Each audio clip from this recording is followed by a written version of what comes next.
મહેસાણા શહેર B division police station ખાતે ઘરફોડ ચોરીનો ગુનો નોંધાયો।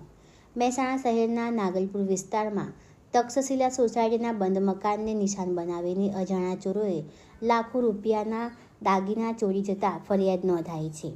ફરિયાદ મુજબ 1 માર્ચના રોજ રાત્રિના આશરે 3 વાગ્યાથી સવારના 5 વાગ્યાના સમયગાળા દરમિયાન બન્યું હોવાનું જણાવાયું છે। 2 માર્ચના રોજ 11:35 કલાકે ફરિયાદ નોંધાઈ હતી। બનાવ સ્થળે મકાન number 40A Takshashila society Nagalpur road પાછળ મહેસાણા ટાઉન નાગલપુર ચોકી વિસ્તાર હોવાનું સામે આવ્યું છે।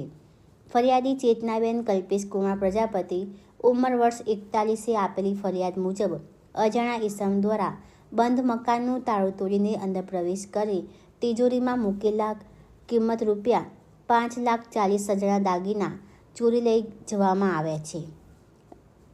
ચોરી થયેલ દાગીનામાં સોનાની બંગડી, સોનાની કડલી, દોરા નંગ, સોનાની બુટ્ટી નંગ 3, સોનાની વીંટી નંગ 5। પોલીસ દ્વારા અજાણ્યા ચોર સામે ગુનો નોંધી વધુ તપાસ હાથ ધરવામાં આવી છે।